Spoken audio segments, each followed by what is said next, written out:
Uh, Good evening. I'm Jagdish Jagda, pursuing my graduation in JSPM's Imperial College of Engineering and Research in Pune University. I'm going to speak a few words on .NET framework.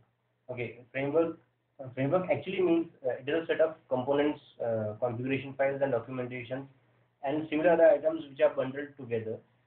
So it is called as a framework. Okay, .NET. Now, .NET is a platform developed by Microsoft to develop, host, deploy, maintain, and execute applications. Okay. In other words, it provides entire software development lifecycle of applications, making the developer's life more comfortable. Okay. .NET framework consists of uh, different components uh, which provides a specific functionality.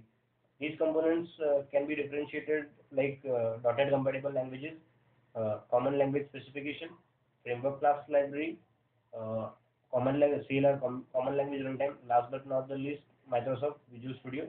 Okay. Okay. Now let's start with the beginning. .NET compatible languages. Okay.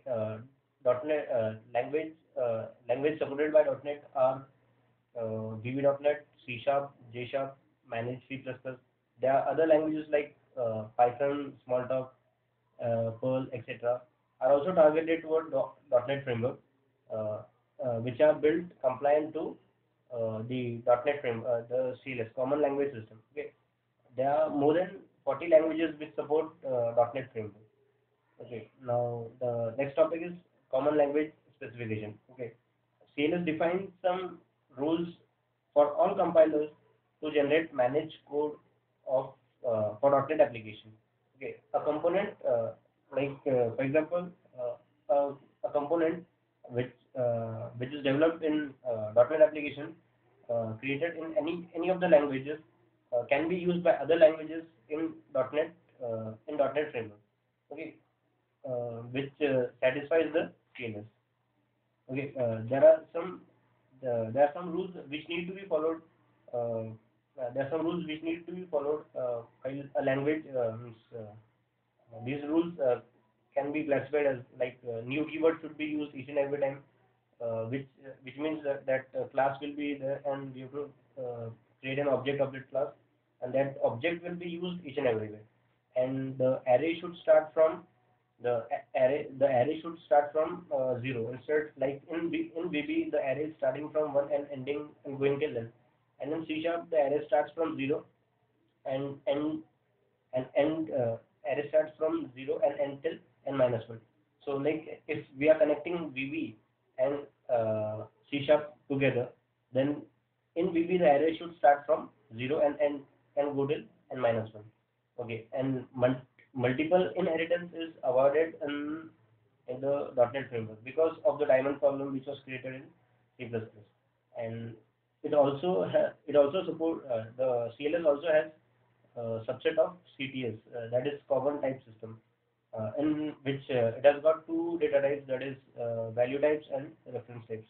The value type stores the data uh, in the stack, and in reference type the data is stored uh, in the heap, but its reference is stored in the stack.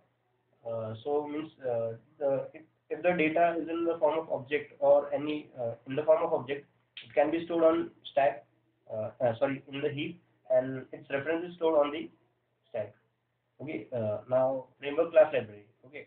.NET framework provides a huge class of library for developing Windows web applications and mobile applications.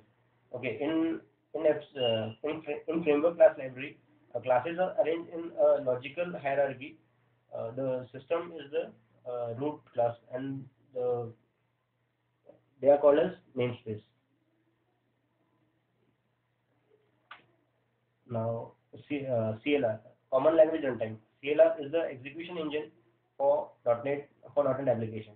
The it is what it does is like when a normal compiler compiles the code and converts into MSIL, that is Microsoft Intermediate Language, and the CLR, what it does, it takes the MSIL code and convert into machine dependent code, which is done by JIT, just in time compiler.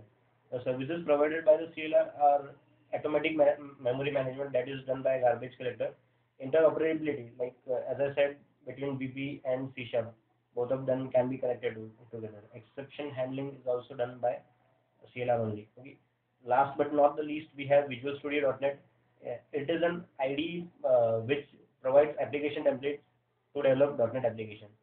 Uh, there are other applications. The applications in this are classified into a console application, Windows application, ASP.NET web application, and uh, XML web service. Now, console applications are which uses DOS script, and Windows Form application are the one which are on the desktop, and the web applications are means they are basically websites, and web services are the means are the services provided to the websites. Thank you. Last में थोड़ा सा हिल गया camera, लेकिन ठीक है।